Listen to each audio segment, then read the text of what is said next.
Jésus-Christ. Et voilà, je vais commencer par la prière et après Roger va faire 2 chants. Hein. Non. Non. Après le message. Après le message, bon, on va chanter. Voilà, on va un peu changer. Hein. Il faut changer de temps en temps. Hein. Bon, je vais commencer par la prière. Merci Seigneur pour ce jour merveilleux, Seigneur. Merci Seigneur parce que nous déposons tous nos fardeaux entre tes mains. Nous déposons nos fardeaux sur le pied de ta croix. Merci Seigneur pour ce beau soleil, Seigneur. Parce que tu es toujours présent, Seigneur, dans nos vies, même s'il fait beau, même s'il nous fait mauvais, Seigneur. Merci parce que cette semaine-ci, tu étais avec nous, tu étais présent. Tu t'es manifesté en puissance, Seigneur. Ta grâce et ta bonté cette semaine-ci, Seigneur. Tu savais de quoi on avait besoin, mais tu as pourvu, Seigneur, nos besoins. Merci parce que tu es grand, tu es merveilleux. Merci parce que chaque jour, Seigneur, tu travailles en nos cœurs, Seigneur. Tu nous parles, Seigneur. Tu nous interpelles, Seigneur. Quand on s'adresse à toi, tu connais déjà nos pensées, nos désirs. Merci, Seigneur, parce que tu pourvois tout cela. Merci parce que, Seigneur, nous manquons de rien. Merci pour mes frères et mes sœurs, Seigneur. Merci où ils se trouvent, Seigneur. Bénis-les, mets ta main puissante, Seigneur. Mais vraiment puissante, Seigneur, pour vraiment les toucher ce matin, Seigneur. Dans le nom de Jésus, mets ta main, Seigneur, et fais-les, Seigneur, comprendre et savoir, Seigneur, qu'ils ont besoin de toi, Seigneur. Parce que l'heure est proche. Bientôt, ton venue est là, Seigneur. Et ils ne doivent plus, Seigneur, s'égarer, Seigneur. Ils doivent suivre, Seigneur, ta voix, Seigneur. Parce que, Seigneur, nous sommes quelquefois tentés, Seigneur. Mais le Saint-Esprit vient, Seigneur, nous empêcher, Seigneur. Parce que nous connaissons le bien et le mal, Seigneur. Donc c'est pour ça que je te demande toujours, Seigneur, de nous faire tenir bon, Seigneur. Aide-nous, Seigneur, à suivre toujours ton chemin, Seigneur. De ne pas, Seigneur, chanceler, de ne pas s'égarer, Seigneur. Parce que c'est vrai, nous ne sommes pas parfaits, Seigneur. Mais aide-nous, Seigneur, parce que je sais beaucoup, Seigneur, contre nous, Seigneur, tu nous aides, Seigneur. Tu mets ta main sur nous, Seigneur. Tu nous aides vraiment à suivre le chemin, Seigneur. Malgré avec tout ce qui se passe, Seigneur, dans le monde, Seigneur, entier, Seigneur. Quand nous voyons toutes, Seigneur, ces mauvaises nouvelles à la télévision, Seigneur, nous savons quand même, Seigneur, que tu es là, que tu diriges, Seigneur. C'est vrai, Seigneur, nous ne nous posons pas de questions, Seigneur, parce que tu as tout entre tes mains, Seigneur. Parce que tu as commencé, mais tu sais arrêter, Seigneur. Nous sommes, Seigneur, nous ne sommes pas plus puissants que toi, Seigneur. Mais toi, Seigneur, quand tu commences, tu sais arrêter ces choses. Si tu nous mets toutes ces épreuves, Seigneur, c'est pour, Seigneur, nous tenter, Seigneur, nous éprouver, Seigneur. Si vraiment notre foi est sincère, Seigneur. Et merci, Seigneur, pour toutes ces épreuves, Seigneur, parce que sans ces épreuves, Seigneur, nous Seigneur, nous ne serons pas, Seigneur, nous nous ferons, Seigneur, influencer, Seigneur, par le monde, si tu ne mettais pas toutes ces épreuves. C'est pour nous éprouver, Seigneur, nous tenter, Seigneur. Mais merci, Seigneur, parce que tu nous tentes et tu vois, Seigneur, qu'on a un cœur fidèle, Seigneur, et qu'on a nos yeux fixés sur toi, Seigneur. Merci, parce que chaque jour, nous avons nos yeux fixés sur toi. Et nous prions aussi pour nos familles, Seigneur, tu vois, Seigneur. Nous te demandons, Seigneur, qu'elles tournent les regards vers toi, Seigneur. Qu'elles vivent plus, Seigneur, parmi toutes ces choses qui sont mauvaises, Seigneur, dans le monde, Seigneur. Parce qu'elles ont entendu parler de toi, Seigneur. Mais maintenant, c'est leur choix, Seigneur, de te suivre ou pas, Seigneur. Donc j'emmène nos amis, Seigneur, les personnes sur Facebook, Seigneur, qui vont nous suivre aujourd'hui, Seigneur, tout entre tes mains, Seigneur. Et c'est ta volonté sur leur vie, Seigneur. Ce n'est pas ma volonté, Seigneur, mais c'est la tienne. Tu connais leur destinée. C'est pour ça qu'aujourd'hui, nous mettons cette réunion, Seigneur, cette prédication, Seigneur, et ces chants entre tes mains. Que tu sois loué, Seigneur, cette journée, Seigneur, c'est pour toi, Seigneur. Amen. Remercions encore le Seigneur ce matin.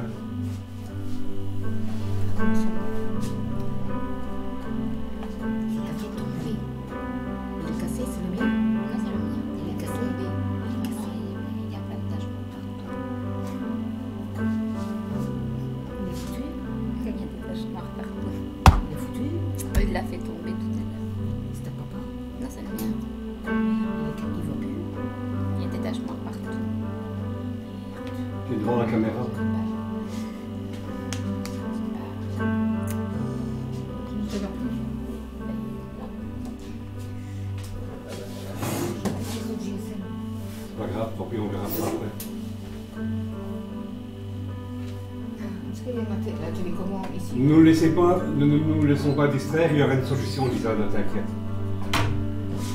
Il y aura une solution, t'inquiète. Ah oui. Attends, moi je vais récupérer celui-là, mais bon, c'est pas ça.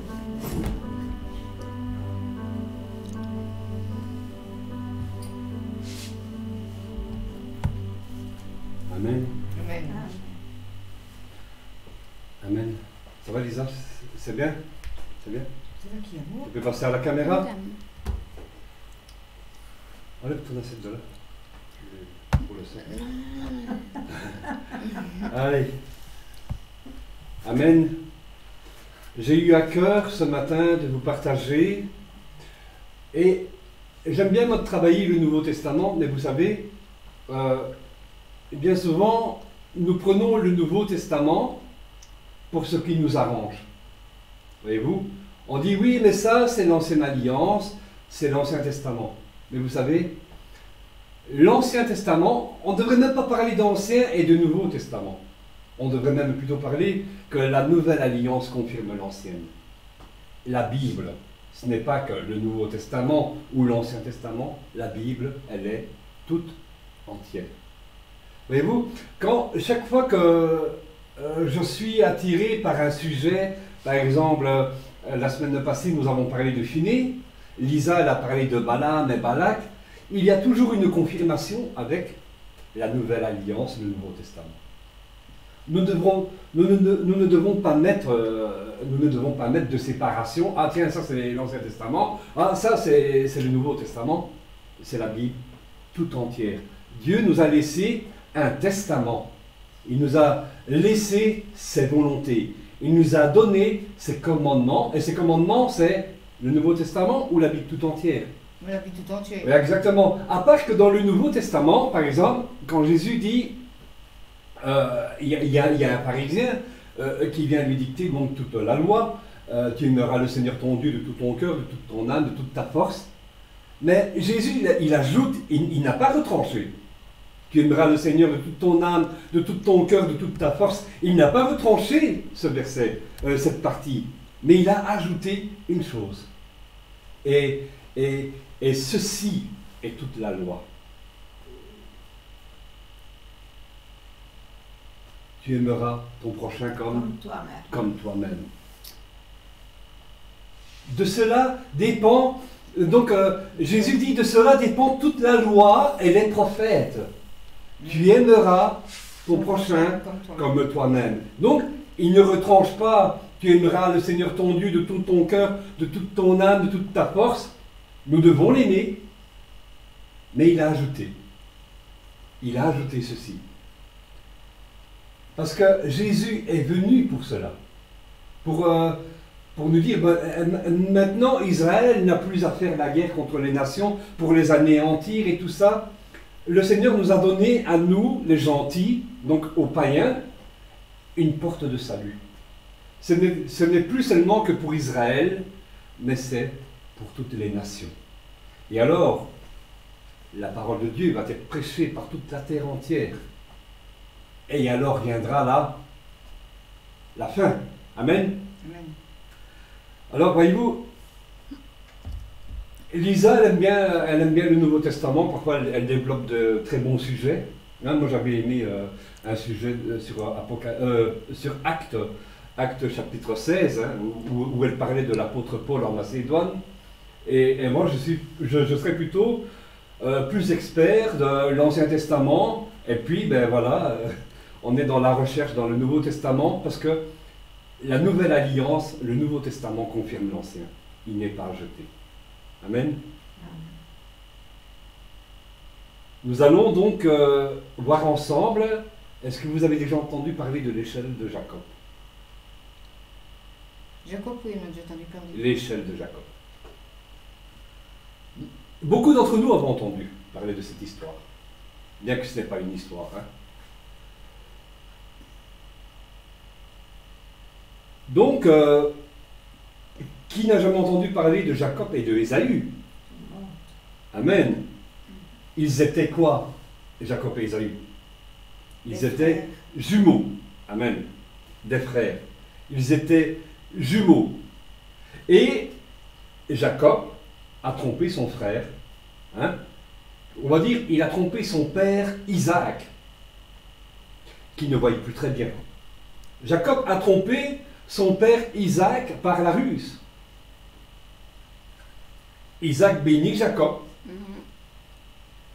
alors que normalement, en tant qu'aîné, voyez-vous, c'est qui est sorti en premier? C'est Ésaü. Mais Jacob le tenait par le talon. Et normalement, c'est celui qui est sorti en premier qui devait être béni. Mais Jacob a utilisé la ruse pour avoir la bénédiction à la place d'Ésaü. Il était le préféré de Rebecca. Et ça, c'est certain. Amen. Oui, tout à fait. Donc, Rebecca aimait Jacob. Mais Isaac aimait Ésaü. Très fort. Ésaü était un chasseur. On dit de lui qu'il était un homme très beau. On dit de lui qu'il était roux. Donc, dans la logique, c'est lui qui devait succéder donc à Isaac, parce que c'est lui qui était donc sorti en premier, alors que Jacob lui tenait le talon. Mais ça a une valeur prophétique en fait cela, et nous allons voir plus tard le fait que Jacob tient le talon d'Ésaü, il y a une valeur prophétique derrière et qui s'accomplit encore aujourd'hui. Amen. Donc la mère de Rebecca, c'est elle qui a un peu incité Jacob. La mère de Rebecca n'était pas d'accord que ce soit l'aîné qui reçoive la bénédiction. Et alors, avec Jacob, elle va monter un coup pour tromper Isaac, afin que celui qui reçoit la bénédiction à la place d'Ésaü. On sait que Ésaü a cédé son droit d'aînesse pour un plat, pour un simple plat de potage, ou dans certaines versions de lentilles, ou dans d'autres versions on parle de ragoût. Il a cédé son droit d'aînesse, donc il a cédé son droit de bénédiction pour un simple plat. Amen. Amen. Et nous allons le voir dans Genèse, le chapitre 25. Là je prends, tu es déjà dans Genèse, chapitre 25. Ouvrons la parole de Dieu dans Genèse chapitre 25 et nous allons lire ensemble les versets 29 à 35. Amen. Donc Genèse chapitre 25, c'est le premier livre de la Bible, les versets 29 à 35. Moi je lis dans le nom de Jésus-Christ. Amen. Comme Jacob faisait cuire un potage, Ésaü revint des champs, accablé de fatigue. Et Ésaü dit à Jacob, laisse-moi, je te prie, manger de ce roux-là, car je suis fatigué. C'est pour cela qu'on a donné à Ésaü le nom d'Édom. Ah oui. Jacob dit, vends-moi aujourd'hui ton droit d'ânesse. Ésaü répondit, voici, je m'en vais mourir, à quoi me sert ce droit d'aînesse? Et Jacob dit, jure-le-moi d'abord. Il le lui jura, et il vendit son droit d'ânesse à Jacob. Alors Jacob donna à Ésaü du pain et du potage de lentilles. Il mangea et but, puis se leva et s'en alla. C'est ainsi qu'Ésaü méprisa le droit d'aînesse. Ah, c'est bien. Qu'est-ce qui a poussé Ésaü à abandonner son droit d'aînesse? Nous le voyons dans le verset là. Et attention à nous aussi. Ésaü était fatigué, très fatigué, après être revenu de la chasse. Donc, je vous dis attention, parce que, attention quand nous sommes fatigués spirituellement. Quand il y a des découragements qui sont là devant nous, qui sont là pour nous accabler, attention. Donc, Ésaü était fatigué, revenu de la chasse, il a faim, très faim, et en échange d'un potage de lentilles, de ragoût, de tout ce que vous voulez, il va vendre son droit d'aînesse. Oui, il vend sa bénédiction, tout simplement, parce que, selon ses dires, s'il ne mange pas tout de suite, eh bien, il dit à son frère qu'il va mourir. Et s'il meurt, à quoi tout cela, ces bénédictions que normalement Isaac doit lui donner, s'il meurt, à quoi tout cela va lui servir? Mais si tu me fais à manger, moi, voilà, il est prêt à abandonner sa bénédiction parce qu'il a très faim. On le voit dans les versets 19 à 26 du chapitre 25 de Genèse, que déjà dans le ventre de la mère de Rebecca, Ésaü et Jacob sont en conflit. Le fait que Jacob tient le talon d'Ésaü à la naissance, eh bien, ça nous rappelle ce que la parole de Dieu dit. Que l'un d'eux sera asservi. Et ce n'est pas le plus petit qui va être asservi. Donc, c'est-à-dire que l'un des deux sera esclave. Hein, voyez-vous, sera asservi. Sera asservi. Et c'est le plus petit qui va asservir le plus grand.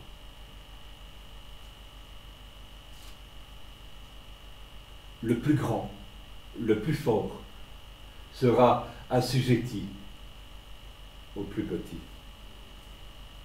Ça nous rappelle un peu, voyez-vous, ce que nous voyons Israël, donc réunis dans une enclave où il y a toutes les nations arabes, hein, qui sont les pires ennemis d'Israël, et par exemple l'Iran, hein, qui fait des menaces, et c'est pas d'aujourd'hui, hein, ce qui se passe avec l'Iran, en fait, la base, c'est le conflit qui s'est passé avec, voyez-vous, avec Ésaü et Jacob. Hein. Ça part de là, c'est pas de ce siècle-ci ou du siècle passé, hein, cette histoire avec l'Iran. C'est depuis le conflit, donc Édom, c'est depuis le conflit avec Ésaü. Hein.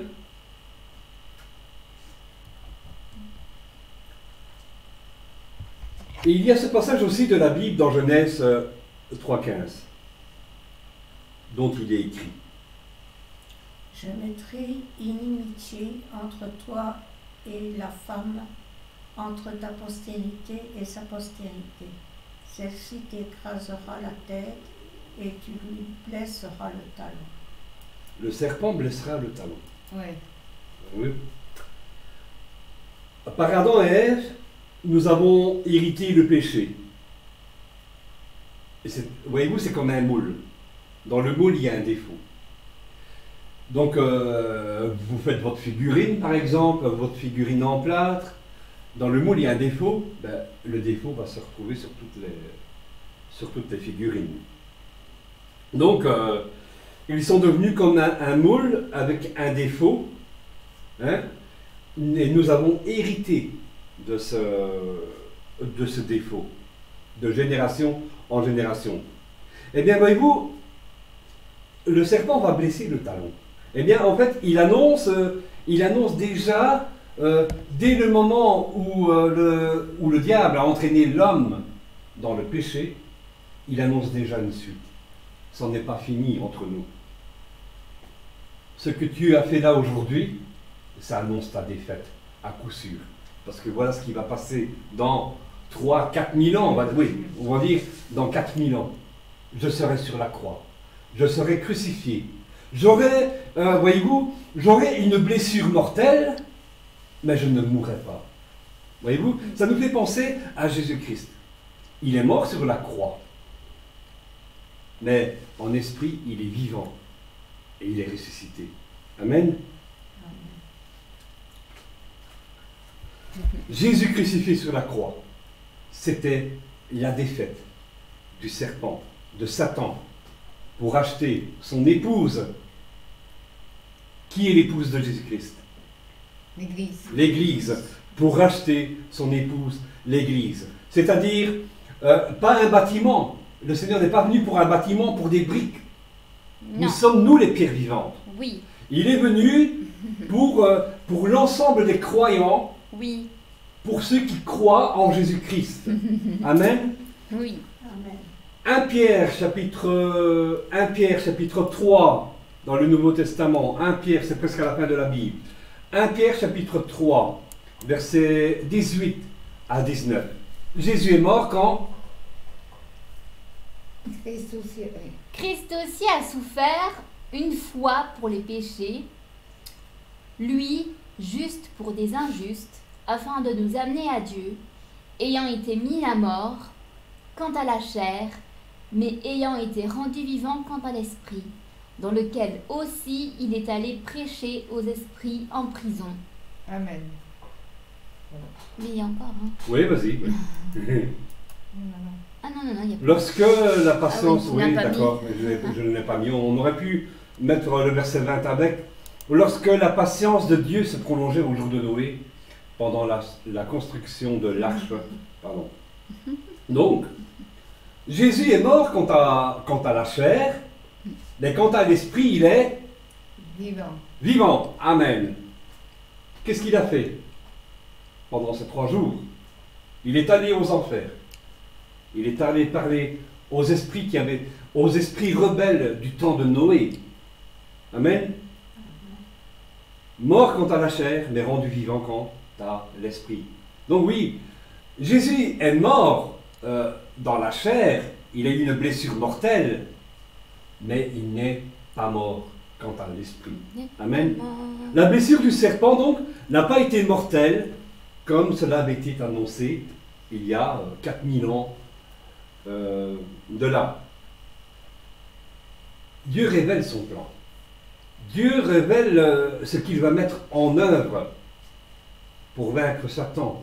Et ainsi offrir donc une porte de salut au monde entier par son Fils, Jésus-Christ. Oui. Jésus, donc, nous a acquis, mais nous restons toujours dans l'histoire de Jacob, en fait. Hein. Oui. C'est là que je veux vous amener. Jésus, donc, nous a acquis le droit de nous réconcilier avec le Père. Nous pouvons saisir ce droit, mais nous pouvons aussi le céder. Oui. Mais nous le cédons à qui? Nous ne le cédons pas au monde, nous ne le cédons pas à Paul, Pierre, Jacques. Nous lui disons, ah non, moi je n'en veux pas, moi je préfère continuer à m'amuser, je préfère continuer à manger ce plat de lentilles, ce potage. Je préfère céder dans mes tentations, voyez-vous. Je n'ai pas besoin de ta bénédiction. C'est toute l'histoire, hein. Vous comprenez? Donc, dans le cas d'Ésaü, lui, il a cédé son droit de bénédiction, son droit d'aînesse, Oui. par un compromis. Mais le jour, hein, il a promis donc, il a promis de céder son droit à Jacob. Mais le jour où son père, Isaac, était sur le point de mourir, il avait oublié cela. Il s'est mis en colère contre son frère. Son frère Jacob en avait peur. Il a dû fuir, n'est-ce pas? Voyez-vous, donc Ésaü n'a pas évalué les conséquences. Peut-être que pensait-il que Jacob ne mettrait pas son plan à exécution. Il a trompé son père, il s'est revêtu d'une peau, hein, parce que bon, on dit que Ésaü était fort velu, hein, il était fort poilu certainement. Ça,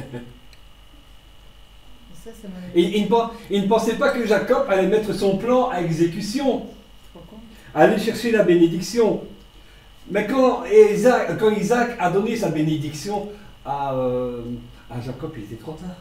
Il ne pouvait pas la redonner. Non. Il ne pouvait pas la donner Non. à Ésaü. Non, il ne pouvait pas.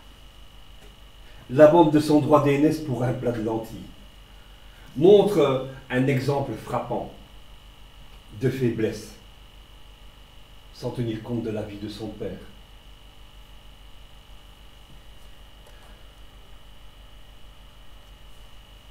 Tu peux tromper. Abraham. Pas Dieu, hein.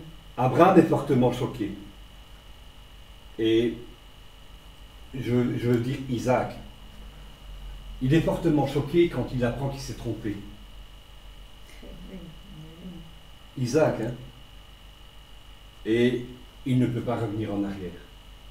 Il ne peut pas revenir sur sa bénédiction. Parce que voyez-vous, il était prévu, c'était dit d'avance que le plus grand serait asservi au plus petit. La morale, donc, dans cette histoire, est-ce que nous sommes prêts à négocier n'importe quoi pour obtenir ce que nous désirons? Voyez-vous, il y en a qui vendent leurs âmes au diable pour avoir le succès, la réussite. Il y a des grands chanteurs qui ont vendu leur âme au diable. Sommes-nous prêts à négocier n'importe quoi pour obtenir ce que nous désirons? Oui. Un peu partout dans le monde, hein, voyez-vous, il y a même des soi-disant prophètes pour avoir la réussite, le succès. Ils vendent leur âme au diable. Hein. Et il y a des foules qui le suivent. Ils entraînent même les croyants avec eux. Ils sont accompagnés de miracles, de prophéties. Oui, même de vraies paroles. Hein.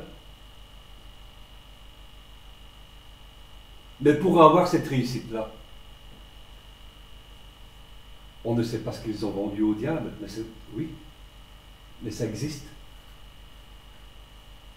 Sommes-nous prêts à faire des compromis qui pourraient nous faire perdre notre bénédiction? Oui. Oui?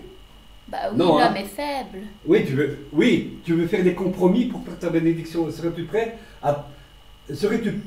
à perdre la vie éternelle parce que tu as fait un compromis? Mais ce que je veux dire en disant oui, c'est que, comme on le sait, la chair est faible, Oui, la oui, Bible oui. le dit elle-même. Donc l'homme, pendant toute sa vie, il subira des tentations et l'homme, en tant qu'être fait de chair humaine, ce que veut l'homme, c'est l'argent, le pouvoir. Oui. L'homme convoite énormément de choses. Oui, mais je veux dire, mais tu vas te battre pour pas... Ah oui, voilà, ça je ne dis pas, mais ouais. Sinon... oui, il faut se battre voilà. pour ne pas céder, mais qui n'y a jamais pensé? Oui, tout le monde. Tout le monde y pense. Tout le monde, tout à fait. Amen. Donc c'est ça que je veux dire en disant que oui, tout le monde y pense. Pour en venir à ce que tu dis, en fait, le compromis, je vous l'ai dit, c'est un tout de ce que Dieu condamne. L'adultère, le péché, oui, c'est un tout de ce que Dieu condamne. Et ce compromis-là, nous n'héritons pas du royaume de Dieu. Donc Ésaü était fatigué. Et nous pouvons tomber quand nous sommes fatigués. Donc Jésus nous demande une chose quand il était dans le jardin de Gethsémane, avant de mourir. Il nous a demandé une chose. Quand il voyait ses disciples qui tombaient endormis quand ils s'éloignaient. Veillez. Veiller, c'est prier, c'est rester sur la brèche, c'est rester sur le qui-vive. Même si nous sommes faibles. Hein. Si je suis faible, je peux aller chercher le soutien et l'appui de mes frères en Christ. Hein. C'est ça l'Isaac l'unité. Hein. Amen. Donc, encore une fois, je vous raconte un songe que j'ai fait en novembre 2016. En novembre 2016, amen. Un songe, hein, c'est un rêve.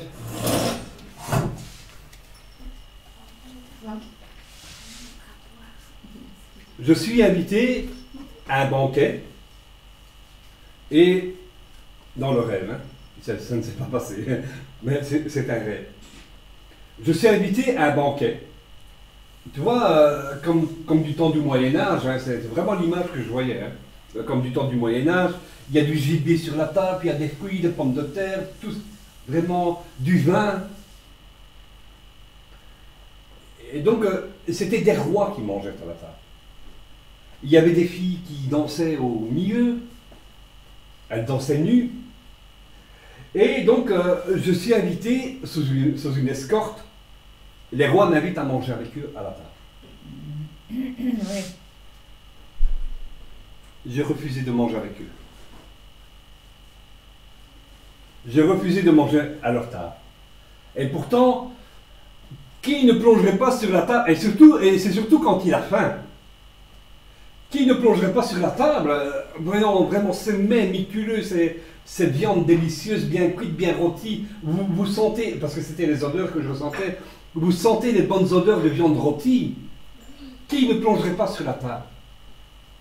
Mais dans le rêve, voyez-vous, moi j'ai refusé. J'ai refusé de manger avec eux. J'ai refusé de partager le repas avec eux. Alors les rois l'ont pris comme une insulte.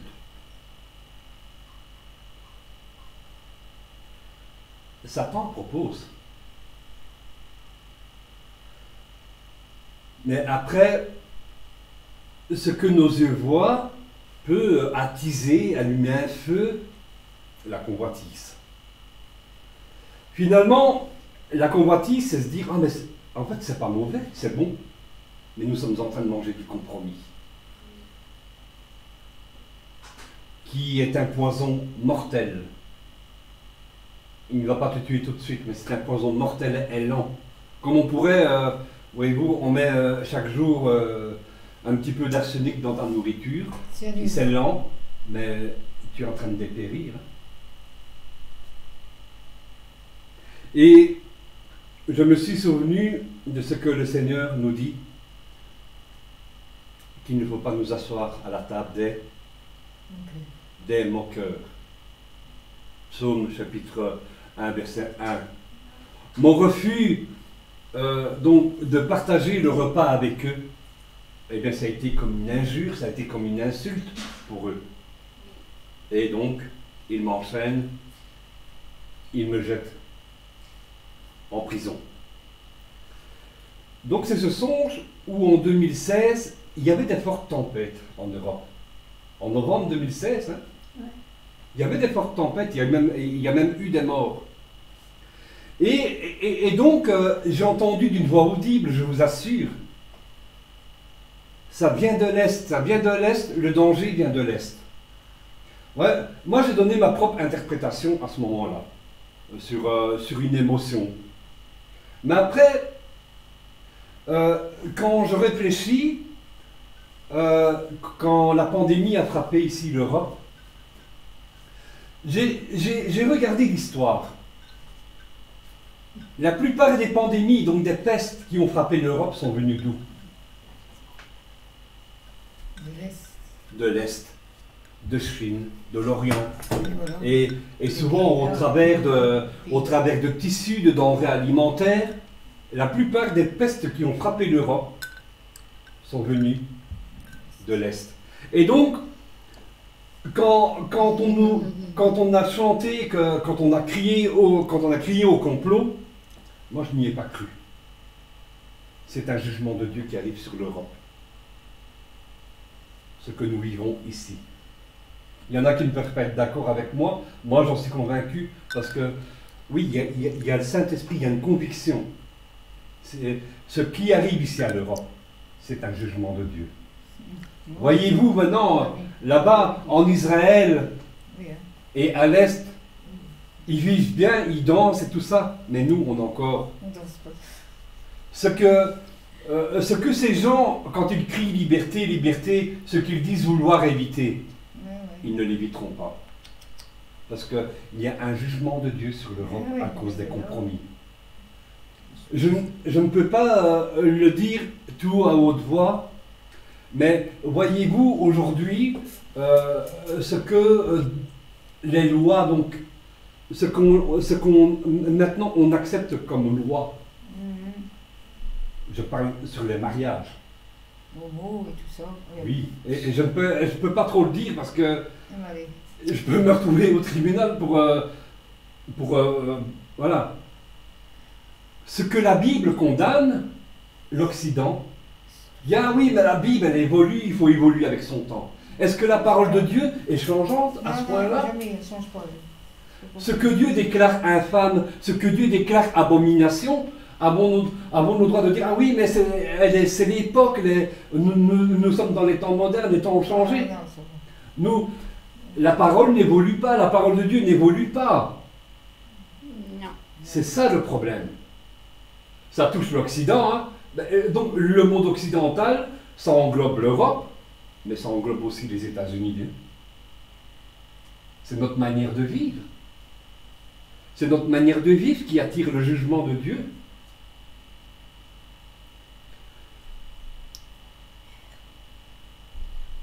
Et parce que j'ai eu vraiment le sentiment, hein, quand j'ai entendu cette phrase, ça vient de l'Est, ça vient de l'Est, le danger vient de l'Est, et très régulièrement j'entendais des avions tourner dans le ciel. Hein, mais moi j'avais eu le sentiment à ce moment-là qu'il y a quelque chose dans l'air qui se déplaçait.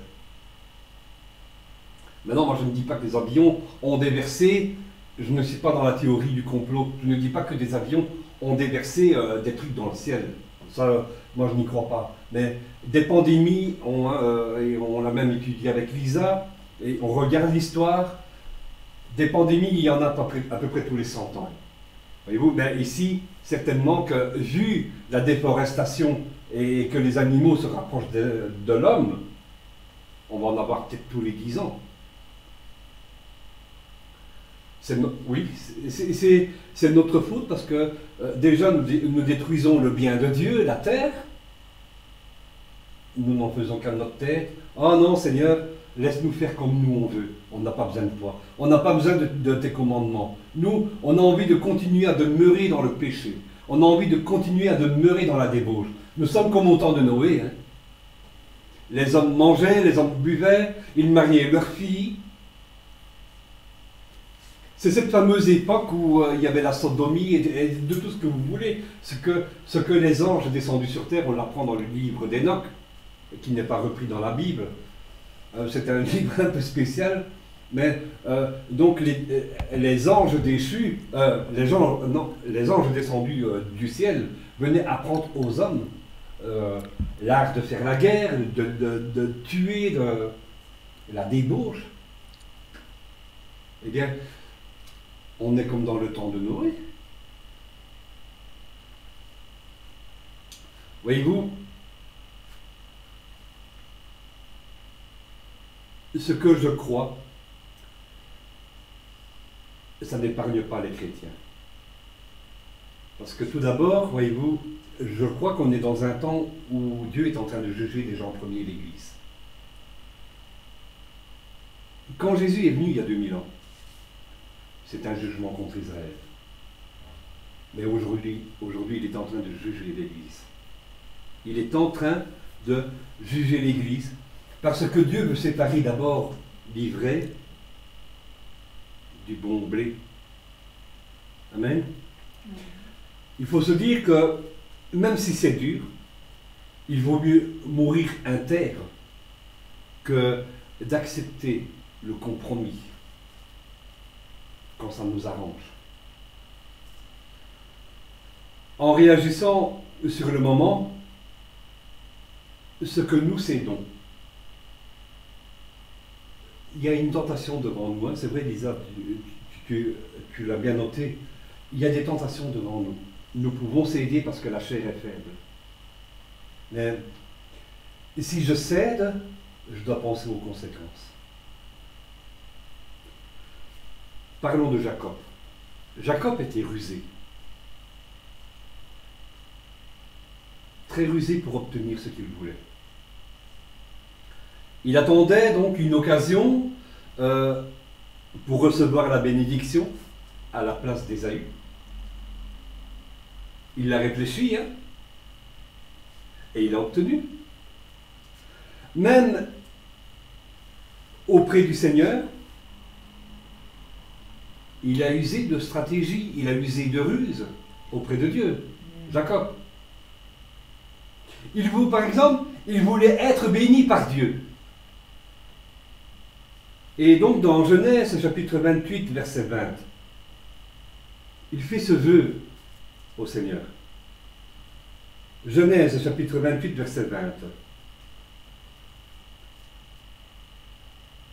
Jacob fit un vœu en disant, si Dieu est avec moi et me garde pendant ce voyage que je fais, s'il me donne du pain à manger et des habits pour me vêtir.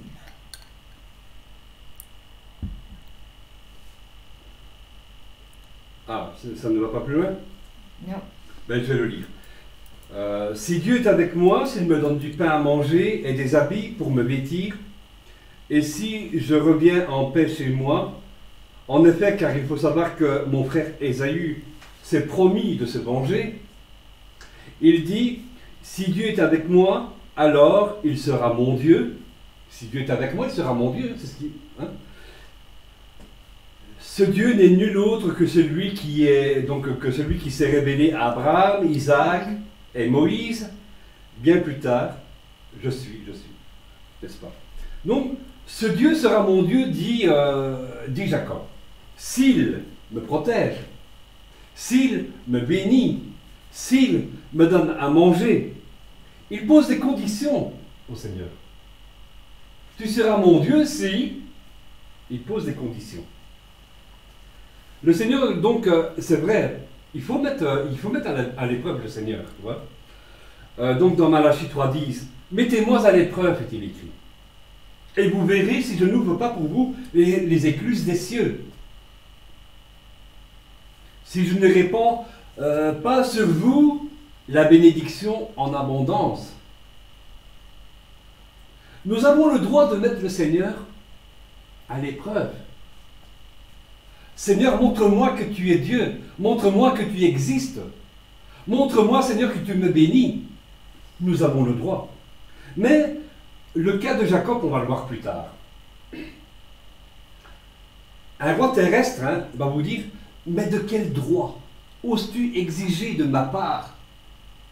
De quel droit oses-tu exiger quoi que ce soit de moi? De quel droit oses-tu exiger des bénédictions de ma part? De quel droit? Mais Jacob, il ose avec Dieu. Jacob s'est offert même ce luxe de se battre, vous le savez, avec un ange. L'ange n'avait pas la victoire sur Jacob. Il ne voulait pas le laisser partir jusqu'au temps qu'il ne reçoive la bénédiction. Donc dans Genèse, chapitre 32, versets 25 à 33, et on lit au verset 29, n'est-ce pas? Il est écrit,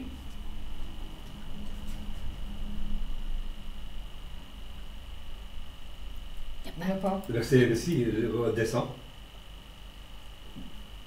Genèse combien? Genèse, chapitre 32, verset non, il n'y a 29. pas. Non, Il n'y a pas. Descend peut-être. Non, il n'y a pas. Bah, pourtant, je l'ai mis. Ah oui. 32 à 29. Jacob l'interrogea en disant, fais-moi, je te prie, connaître ton nom. Il répondit, pourquoi demandes-tu mon nom? Et il le bénit là. Verset 29? Ouais. Oui, C'est tu as bon. mis, Ouais. tu as mis tous les versets de façon incomplète. Ah ouais, bon, ben, c'est le logiciel qui s'est planté. Il ajouta, ton nom ne sera plus Jacob, mais tu seras appelé Israël, car tu as lutté avec Dieu et avec des hommes, et tu as été vainqueur. En verset 31, je ne l'ai pas mis. Non. Nous lisons encore. Jacob empla cet endroit Péniel, car il dit, j'ai vu Dieu face à face et ma vie a été sauvée. Jacob, donc, a osé lutter avec Dieu. Il a osé.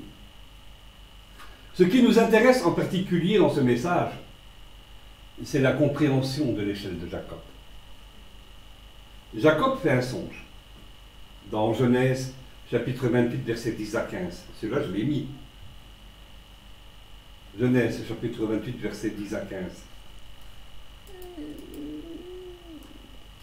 Je pense pas. Non. T'as peut-être été trop loin. Non. Tu es où là? On n'a pas été trop Si, oui, là. Mais t'as tout mélangé en fait. Moi, en fait, tout est mélangé. Non, ça il y a peut-être eu un bug dans le logiciel. Jacob partit de Beer-Sheba Voilà. et s'en alla à Charan. Il arriva dans un lieu où il passa la nuit, car le soleil était couché. Il y prit une pierre dont il fit son chevet, et il se coucha dans ce lieu-là. Il eut un songe, et voici une échelle était appuyée sur la terre. et son sommet touchait au ciel. Et voici les anges de Dieu montaient et descendaient par cette échelle. Et voici l'Éternel se tenait au-dessus d'elle, et il dit, « Je suis l'Éternel, le Dieu d'Abraham, ton père, et le Dieu d'Isaac. La terre sur laquelle tu es couché, je la donnerai à toi et à ta postérité. Ta postérité sera comme la poussière de la terre. Tu t'étendras à l'Occident et à l'Orient, au septentrion et au Midi. Et toutes les familles de la terre seront bénies en toi et en ta postérité. Voici, je suis avec toi, je te garderai partout où tu iras, et je te ramènerai dans ce pays, car je ne t'abandonnerai point, et je n'ai exécuté ce que je te dis. » Voilà. Cette échelle sur laquelle des anges montent et descendent du ciel, que signifie-t-elle? Eh bien, ça parle d'une relation entre le ciel et la terre. Ce que l'histoire de Jacob peut nous enseigner, c'est que Jacob a souvent compté sur ses propres forces pour obtenir ce qu'il voulait.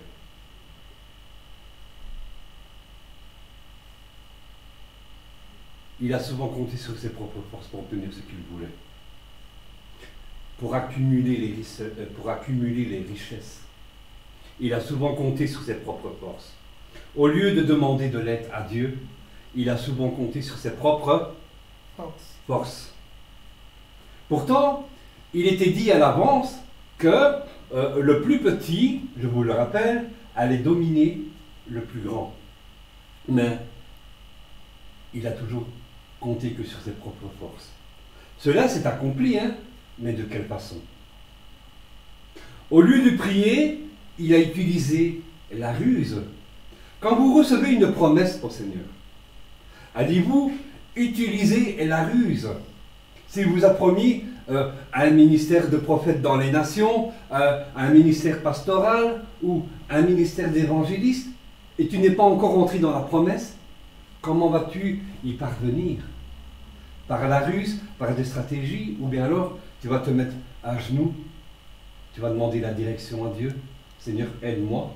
Mais si tu es un peu volage, que tu pars à l'aventure comme ça, attention, tu vas te planter. Au lieu de prier, il a utilisé la ruse, et il va le payer plus tard. Il est allé, voyez-vous, habiter chez Laban. Il n'était pas encore marié. Oui. Donc, c'est à 600 km de là où il habite. Il devait donc se choisir une fille. Il voit Rachel. Il remarque Rachel. C'était celle qu'il aimait. Mais, pour obtenir le mariage avec celle qu'il aimait, il va devoir travailler 7 ans. Laban ne lui dit rien. Il va travailler pendant 7 ans. Amen. Il va travailler, voyez-vous, il est pris à son propre piège de ce qu'il a tout le temps fait, hein, la ruse. Donc d'accord, Laban va le faire travailler 7 ans dans ses champs, dans la récolte, tout ce que vous voulez. Il va travailler 7 ans pour... Mais après 7 ans, ce n'est pas Rachel qu'il va avoir. Il va avoir Léa. Parce que Léa était l'aînée de la famille. Et il était de coutume que c'était l'aînée qu'on mariait, pas la cadette. Et donc, Jacob, pour avoir la femme qu'il aimait, va travailler 7 ans de plus. Donc, pour avoir la femme Rachel qu'il aimait, il va encore travailler. Donc, il aura travaillé 14 ans pour avoir la femme qu'il aimait. Et donc, Jacob, il est surpris. On va le voir donc au chapitre 29 de Genèse, verset 25. Il est surpris et il dit ceci à son oncle. 29 à 25. Donc chapitre 29, verset 25. Le lendemain matin, voilà que c'était Léa. Alors Jacob dit à Laban, qu'est-ce que tu m'as fait? N'est-ce pas pour Rachel que j'ai servi chez toi? Pourquoi m'as-tu trompé? Qu'est-ce que tu m'as fait? qu'est-ce que tu m'as fait? Pourquoi m'as-tu trompé? Mais oui, mais alors, mais le Seigneur devrait peut-être lui rappeler ces choses. Mais toi, n'as-tu pas trompé par la ruse ton père Isaac pour obtenir la bénédiction à la place de ton... N'as-tu pas fait toutes les choses par la ruse? N'as-tu pas trompé d'autres personnes? Toi, n'as-tu pas trompé des gens? Donc, ce qu'il a fait, voyez-vous, c'est pour vous dire que ce que nous faisons, ça peut un jour ou l'autre se retourner contre nous. Hein. Donc, nous devons semer pour le bien. Si nous semons pour le bien, nous récolterons le bien. Si nous semons le mal, nous récolterons le mal. Pourquoi m'as-tu trompé? Pourquoi m'as-tu trompé? Il aimait Rachel. Il était déterminé. C'est la détermination qu'il faut regarder dans cette histoire. La détermination de Jacob. Malgré qu'il trompe son monde, il est déterminé à obtenir ce qu'il veut. Mais le Seigneur je vous l'ai dit, le Seigneur nous demande, nous devons être déterminés, amen, mais pas par la ruse, par la prière. Amen. Son passé l'a rattrapé. Il a souvent privilégié la ruse à la prière. C'est ce conflit qui lui a fait, voyez-vous, entraîner. Ce conflit-là l'a entraîné dans des souffrances. Quelle souffrance? Une de ses plus grandes souffrances qu'il a endurées. C'est quand les frères de Joseph sont venus et il a cru vraiment que son fils Joseph était mort. Ah ouais, ils m'ont fait croire. Ouais, ouais. Ils m'ont fait ruse, ce jour. Joseph était un de ses fils qu'il aimait le plus. Voyez-vous, c'est un peu comme si il avait été arraché à son cœur.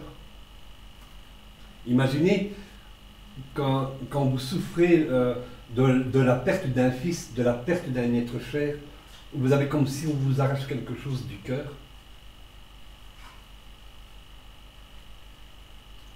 Ses frères ont fait croire qu'il avait été tué par un lion. Ils lui ont montré comme preuve donc une tache de sang sur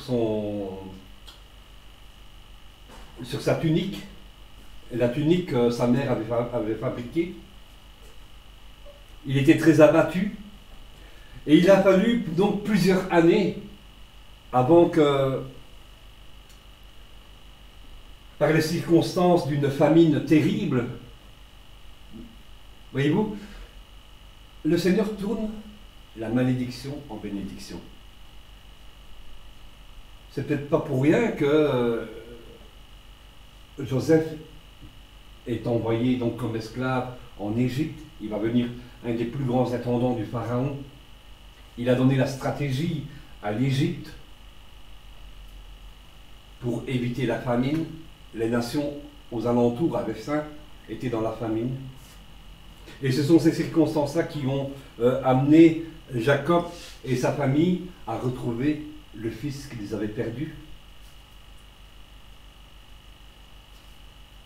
L'Égypte était bénie en abondance de blé, et donc Dieu a tourné la malédiction en bénédiction. Parce que voyez-vous, même si Jacob a commis des erreurs, même si Jacob a fait les choses par la ruse, il a fait une promesse à Abraham pour sa descendance. Et Dieu n'oublie jamais ses promesses. Il ne revient pas sur sa parole. Ce qu'il bénit reste béni. Israël n'est pas maudit. Israël restera toujours béni. D'ailleurs, nous le savons que donc dans la fin des temps, on sait que Israël va être envahi. Et c'est sur le mont des Oliviers, il y aura 144 000 ou que sais-je. Mais quand on va croire que c'en est fini pour Israël, c'est là que le mont du temple va se fendre en deux. Et surnaturellement, par miracle, le Seigneur va sauver Israël. Parce que le Seigneur ne maudit pas ce qu'il a béni. Amen. Amen. Cette échelle nous montre, l'échelle de Jacob, nous montre que Dieu, et surtout Jésus par lequel nous pouvons nous appuyer, nous approcher, eh bien, voyez-vous, Dieu, le Seigneur n'est jamais loin de nous. Il a tout le temps une relation entre la terre et le ciel. Donc, c'est-à-dire, il doit y avoir une relation entre nous et le Père. Nous pouvons compter sur lui. Et pas seulement que sur nos propres forces, en usant de ruses, en usant de stratégies donc, pour obtenir ce que nous voulons. Nous devons prier, Seigneur, est-ce que c'est ta volonté? Quand nous sommes une personne née de nouveau, que nous avons accepté le Seigneur Jésus comme seul et unique sauveur, nous devons apprendre à compter sur lui et en ses promesses. Beaucoup croient que la faveur de Dieu s'obtient par les propres efforts. Beaucoup croient, et encore une fois je le dis, beaucoup pensent que le réveil, par exemple, quand ils parlent de réveil, que le réveil va venir parce que nous avons bien prié, nous avons été sages. Non. Rien ne s'obtient par nos propres efforts, ou ni même par notre argent. Le Seigneur nous a fait un don gratuit. Il n'y a pas besoin de faire des efforts, donc de faire les choses, de faire des efforts pour obtenir ce que nous voulons. Le Seigneur nous a fait le don de son Fils et il est gratuit. Il veut bénir tous les hommes, toutes les femmes de cette terre par la promesse de la vie éternelle. Il veut voir donc à la fin nos noms inscrits dans le livre de vie. Il nous demande de le suivre, d'observer ses commandements.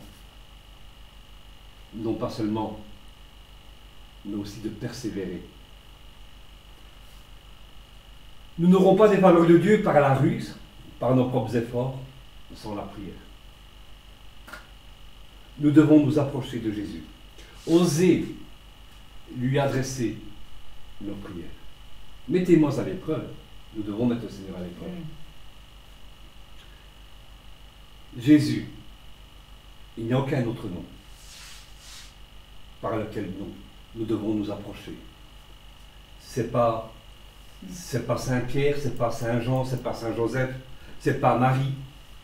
Il n'y a aucun autre nom que le nom de Jésus comme intermédiaire pour obtenir, pour demander la faveur de Dieu. Il n'y a aucun autre nom qui intercède auprès du Père. Seul Jésus. Amen. La Bible est claire.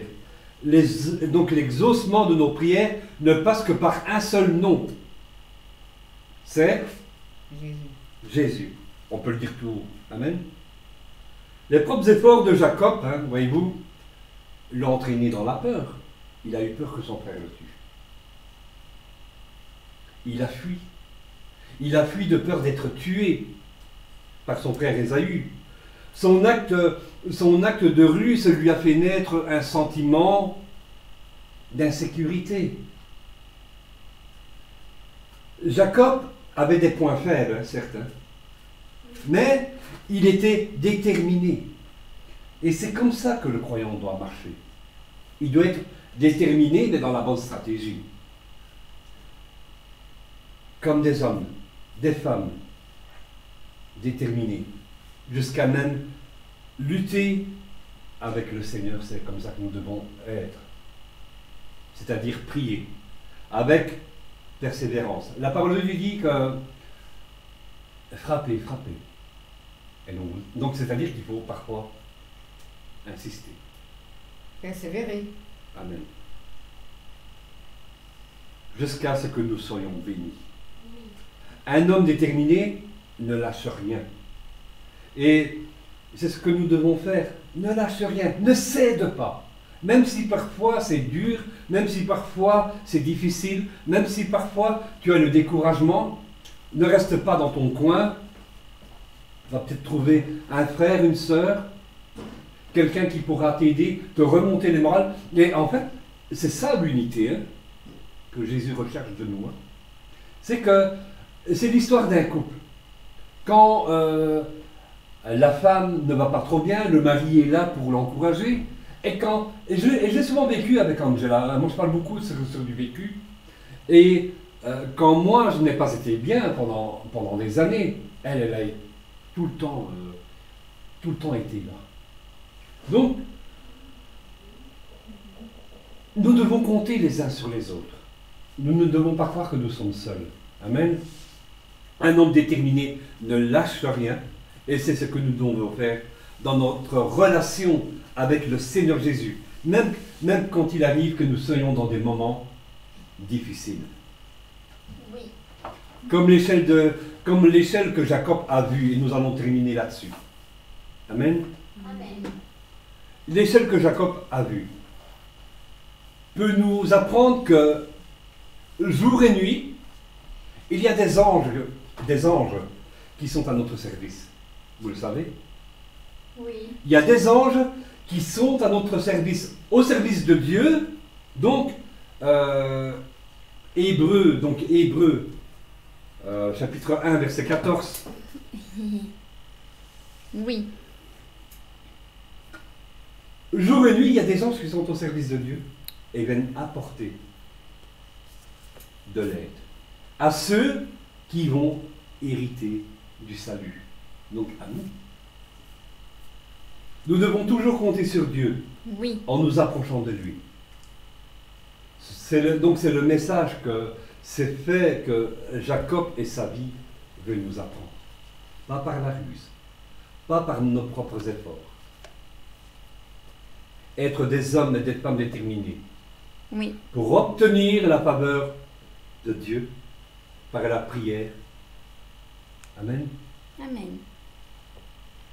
Tout d'abord, avons nos besoins. N'oubliez pas que nous devons faire une chose. Nous devons sanctifier le nom de Jésus, du Père. Amen. Nous devons bénir son saint nom. Nous sanctifions son nom. Nous disons, Seigneur, que ta volonté soit faite. Et après, nous ne pensons pas qu'à nous. Nous pensons, Père, que ton nom soit sanctifié. Que ton règne vienne. Que ta volonté soit faite. Amen. Amen. Non pas la volonté. Parce que c'est le problème de Jacob. Tout d'abord, nos regards doivent être centrés sur Jésus. Père, que ton nom soit sanctifié. Que ton nom... Que ta volonté soit faite. Amen. Alléluia. Amen. Ah, tu peux venir. Passe à l'image. Je t'ai dit. Et tu peux couper la caméra là.